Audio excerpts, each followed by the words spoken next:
केजरीवाल साहब के अंदर नैतिकता होती तो बच्चों की कसम खाकर कांग्रेस के साथ ना जाता, वहीं डूबकर मर जाता। बीवी को भी विचार करना चाहिए, मैं इसके साथ रहूं ना रहूं। कैसा ठगा गया दिल्ली वासियों को, ये दिल्ली वासियों को समझना पड़ेगा। अब गरीब झुग्गी झोपड़ी से लेकर और साधन संपन्न परिवार के लोगों को, यही बनारस में जाने से पहले इसने कहा था जब चुनाव में 2014 में वहां पर मार खा के आए थे बनारस में कि मुझसे चूक हो गई, मुझे दिल्ली छोड़कर नहीं जाना चाहिए थे। केजरीवाल के शब्द हैं। तो केजरीवाल की कितनी परीक्षा दिल्ली के लोग लेंगे? तो ऐसी तो शिवाजी की मां जीजाबाई थी, उन्होंने कहा था कि तुम भगवान कृष्ण नहीं हो कि किसी की 99 गलती माफ कर दोगे। पहली गलती माफ करो, चलो देख लो, माफी दे दो, दूसरी गलती उसको सजा मिलनी चाहिए। लेकिन दिल्ली के लोग अब केजरीवाल जी को और दिल्ली को बर्बाद होने के लिए कितना सहन करेंगे? अब दिल्ली के पढ़े लिखे लोगों को, आरडब्ल्यूएस को, संस्थाओं को, सोसाइटी के लोगों को बाहर निकलकर आना चाहिए और केजरीवाल जी को ये चिट्ठी लिखकर उसे पूछना चाहिए कि मणिपुर की जवाबदेही देश के प्रधानमंत्री जी की है। दिल्ली के मुख्यमंत्री का मणिपुर की कोई जवाबदेही नहीं है। आपकी जवाबदेही है दिल्ली में पीने का पानी मिले, आपकी जवाबदेही है दिल्ली के बच्चों को एजुकेशन मिले, अच्छी दवाइयां मिले।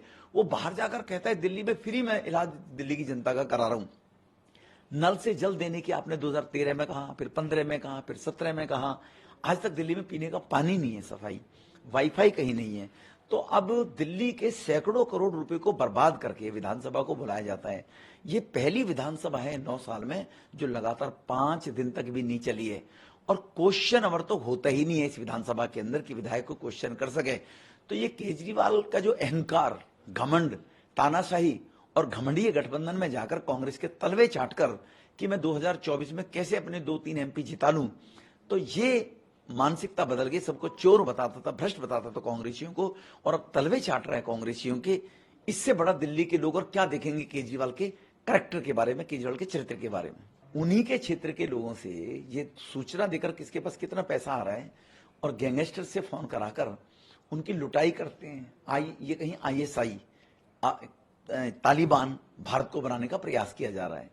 तो दिल्ली देश की राजधानी है। दिल्ली आज शर्मसार हो रही है कि दिल्ली में राजनीति करने वाले लोग ऐसे ठग और ऐसे ब्लैकमेलर भी हो सकते हैं।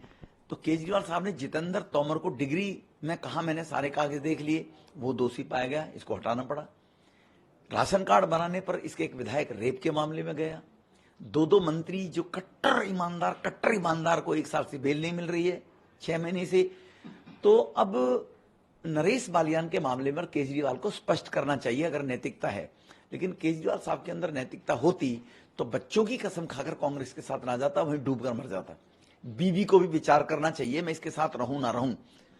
और अगर नैतिकता होती तो कट्टर ईमानदार को बेल नहीं मिल रही है, वहां भी कहीं उसको नैतिकता देखनी चाहिए केजरीवाल को। कांग्रेस की तरफ से निश्चित रूप से ये तो बहुत पहले होना चाहिए, लेकिन कांग्रेस की स्थिति क्या गंभीर है कि जब वो खुद चोरी करते हैं और पकड़े जाते हैं तो कहते हैं संस्थाओं का दुरुपयोग हो रहा है।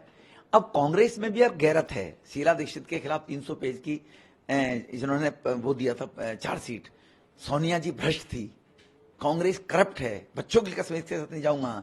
कांग्रेस को भी चिट्ठी लिखनी चाहिए लेफ्टिनेंट गवर्नर को, कांग्रेस को भी चिट्ठी लिखनी है होम मिनिस्टर को कि नरेश बालियान के इशू में केजरीवाल की कितनी संलिप्तता, इसकी जांच होनी चाहिए।